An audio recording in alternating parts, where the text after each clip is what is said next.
Hello everybody, welcome to Beyond the Noticeboard. My name's Stephanie Akerman, and if you don't know me, I'm a volunteer, I'm a charity chair, and I'm chair of the parish council and founder of Savvy Business Management.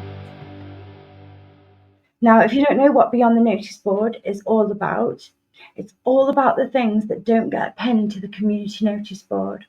So it's the complications, the frustrations, and all the ongoing work that goes on within these communities that often goes unseen. So I'm sharing today all the things that the community knows all too well and that we're struggling with. So the title of today's episode is Sewage Storms and Slow Action. So, what's really been going on? We're having a lot, and I mean a lot, of road flooding, we've got brown rivers, contaminated park equipment, and we've all seen it firsthand with the overflowing drains. And it's not just because of the heavy rain, but it's because the systems that are installed that we're all relying on, they can't cope with what's going into them.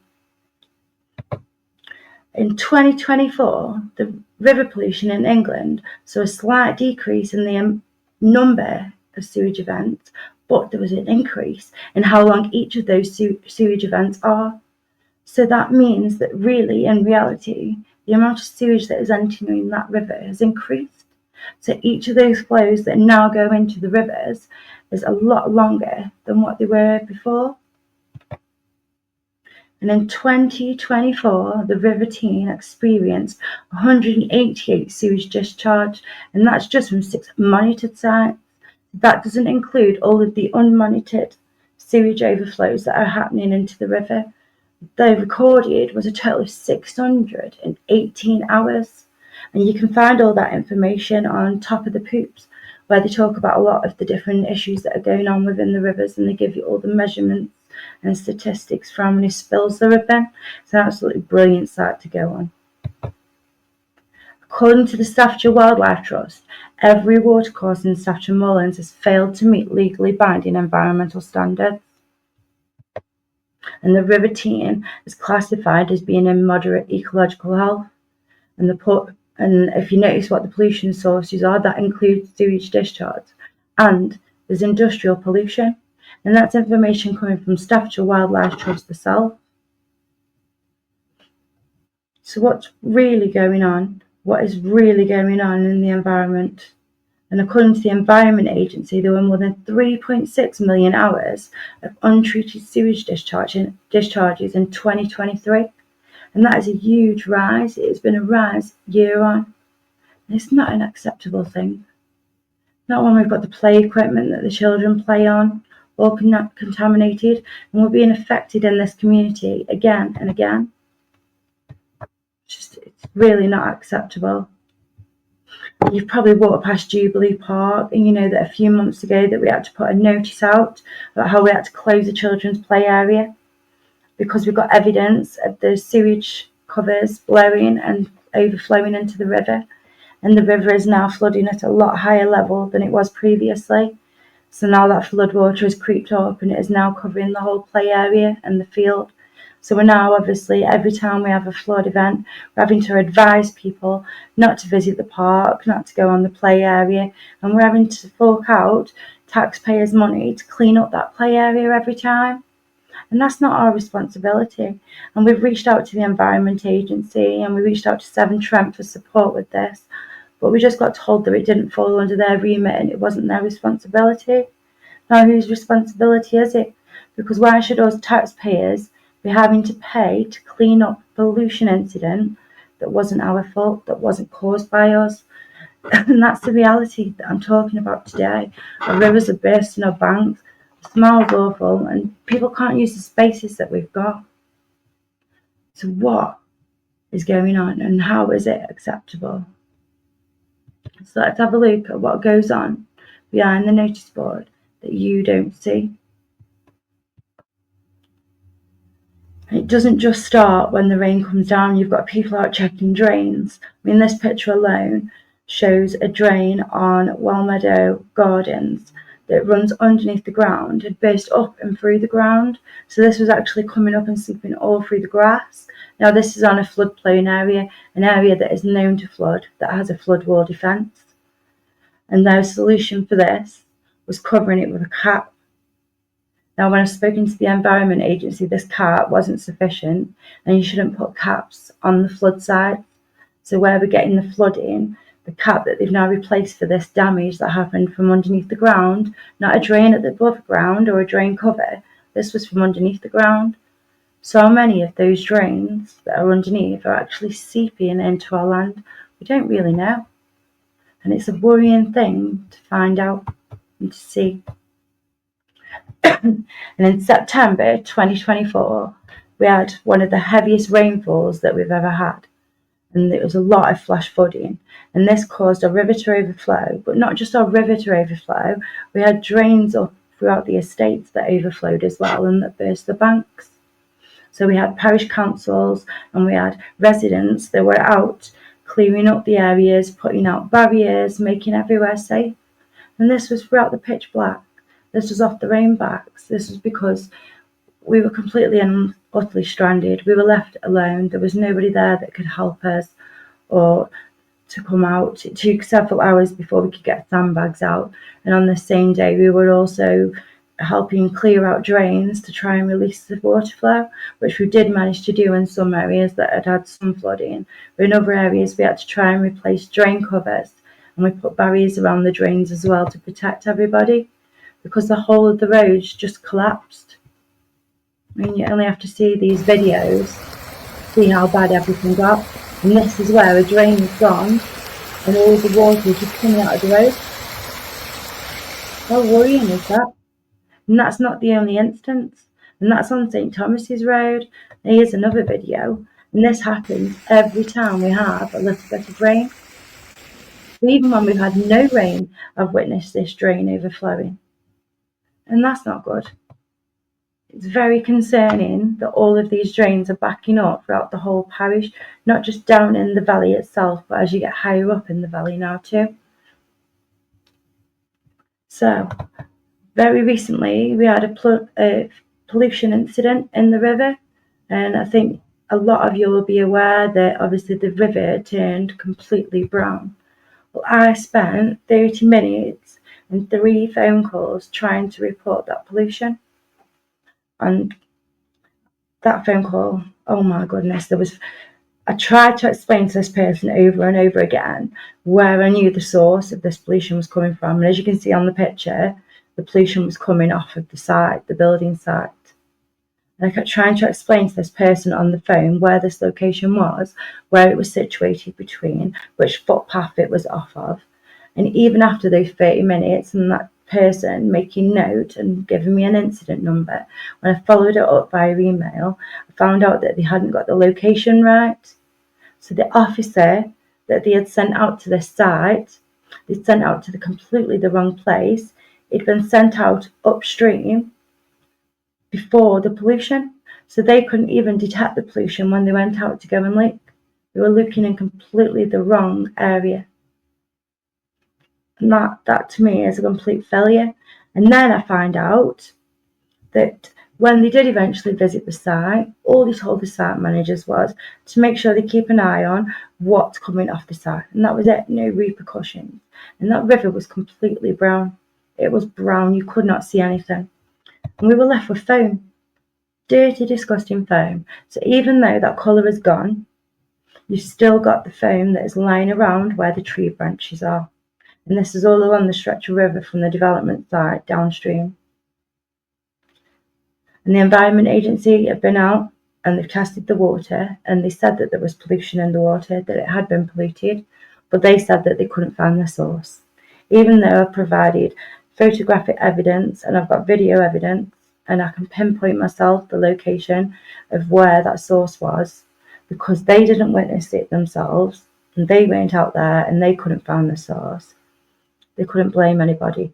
So all they did was speak to the site manager. And that to me, it's just not good enough.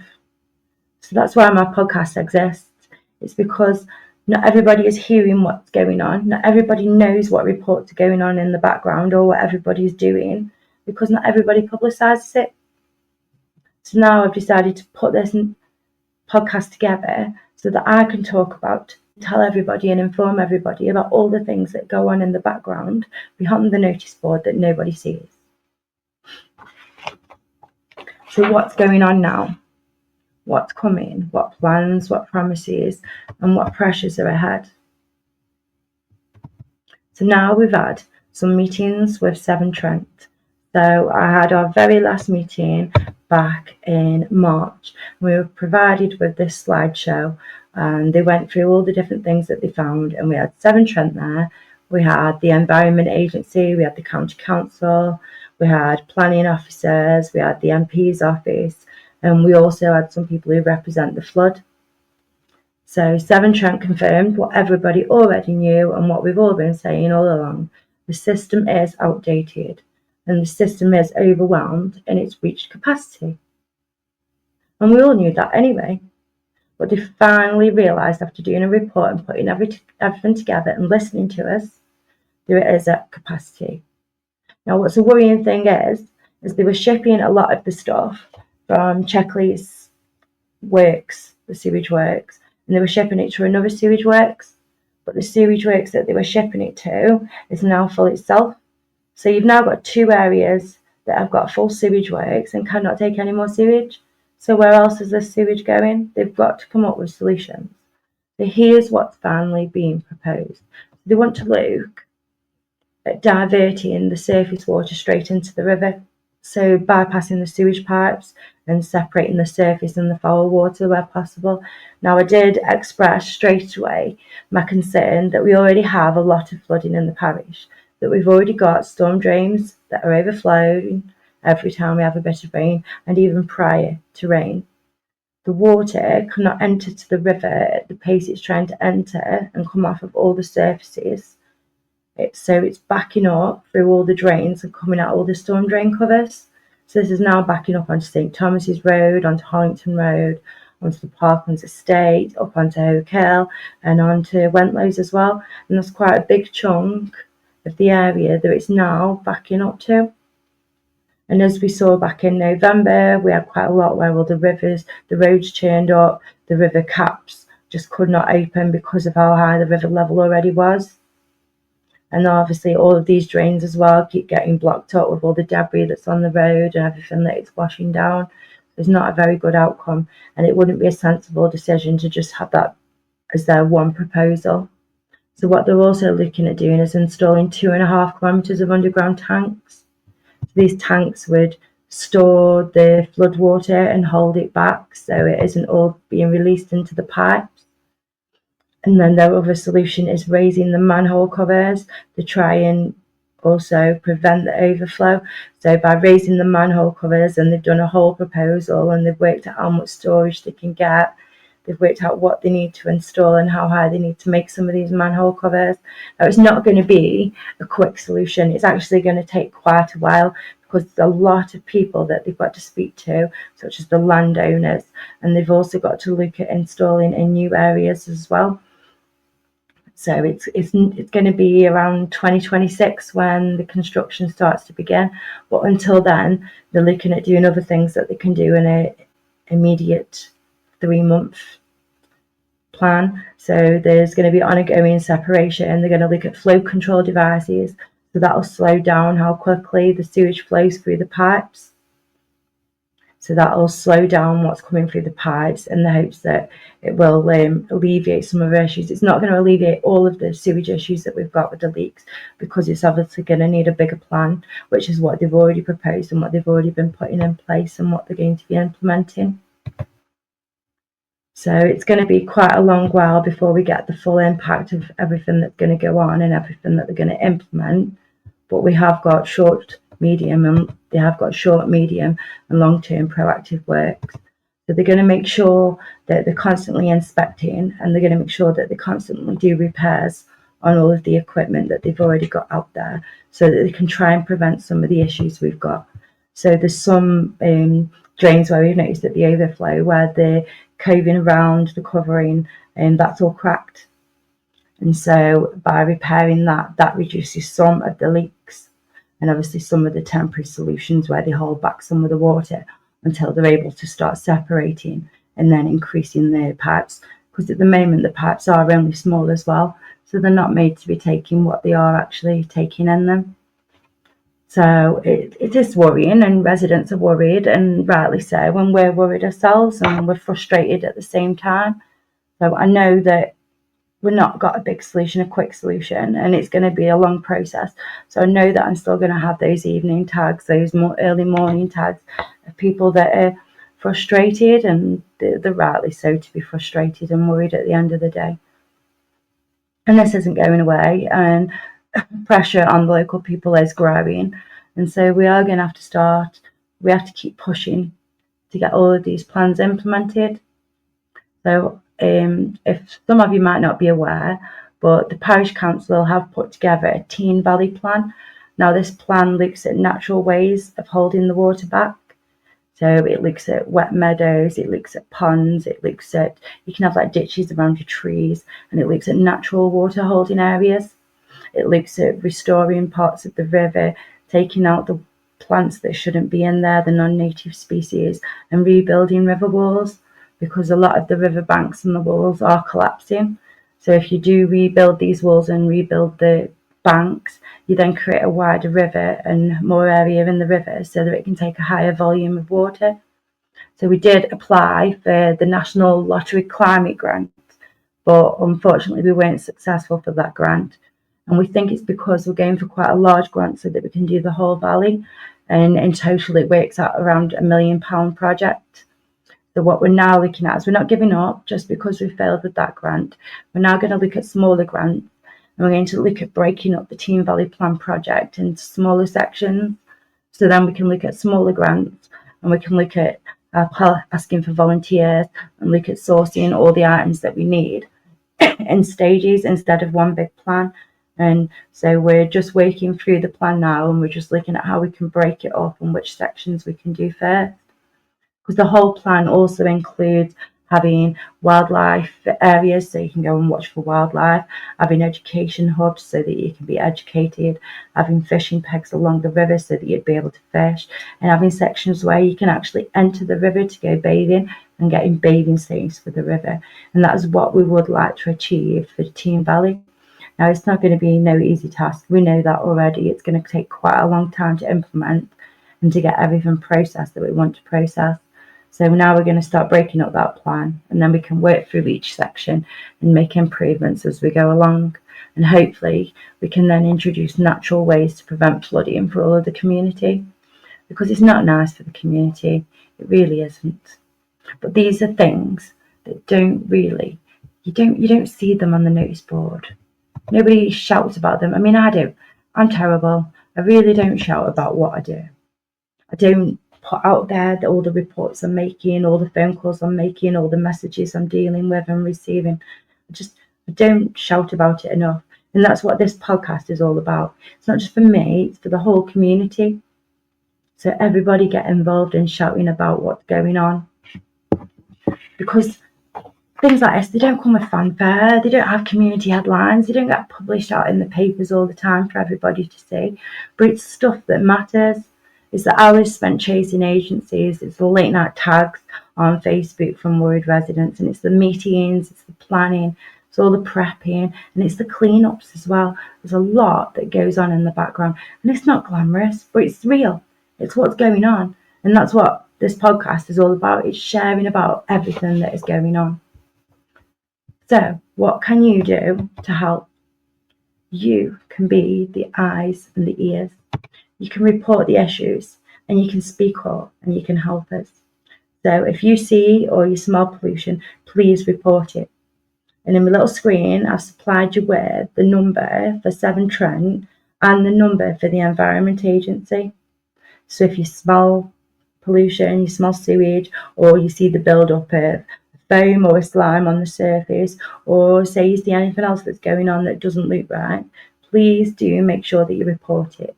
And when you do report it, please ensure you get an incident number, because what we've had in the past is where the parish council have logged reports, and I've logged reports myself, because in the past they haven't given us incident report numbers.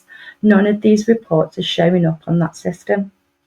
So it's not showing that we've got such a big issue as what we've got. So now we need you all to get involved, because community awareness matters. We need the community to be logging and reporting every time there's a sewage or pollution issue. Every time there's a flood as well, we need you to be logging that areas are flooded or your streets flooded, because they need to know how serious of a situation it is, so that they can reassess and so that we can get the support where we need it. Because Severn Trent themselves said that without a high number of reports, funding and help doesn't come down to the area, because they don't see that there's an issue. Because they're not living in the area and they're not from the area, they don't see all the issues that we see every day. So we need to be actively reporting every incident that happens, so that we can get the help that we need, and so that the funding that should rightly so come to us does come to us. Because even the Environment Agency and the river flood people all said that places like Burton, where you'd have a river flooding, because it'd be one big massive event and a load of people would have got affected, they then get a flood action plan, and they then get flood protection, and they get funding to put in flood protection. But because we're a small area and it doesn't get put out in the press and it doesn't affect loads of people in one go, they don't see it as such a major place that needs support as they would somewhere else, even though we have more flood events than any of those other areas. And we then therefore have more residents, and probably the same residents, getting affected over and over again. So this isn't fair. It's not fair on everybody. We've had people that have still been displaced from floods. We had people that weren't in their homes over Christmas from the previous floods. And we've had some that did repairs after the previous flood, and then they got flooded out again. So we need you to be reporting every pollution incident, every flooding incident, so that Severn Trent Water and the Environment Agency know how serious it is for our community. So if you see or you smell pollution, please do speak up, because the more of us that speak up, the harder it's going to be for them to ignore us. So I just want to say a great big thank you to all of you for joining in with me. If we can all give each other support, we can get the river back to what it should be. So I just want to say thank you for tuning in to be on the notice board. And if you would like to be a guest, if you're part of a community group or you're part of a charity and you're currently going through different issues, I would love to hear from you and share your story with the wider community, because all of these things that aren't on the notice board, that don't get put out on the flyers, that aren't posted up on all the little boards that you have everywhere, they need to be put out there. And that's what I want this podcast to be able to do. So if you care about what's happening in local life, please do subscribe and follow along, because I'll be bringing new episodes out weekly, because what's happening in our community deserves to be heard. So thank you for listening to me on Beyond the Notice Board, and I look forward to seeing you again next time. Thank you.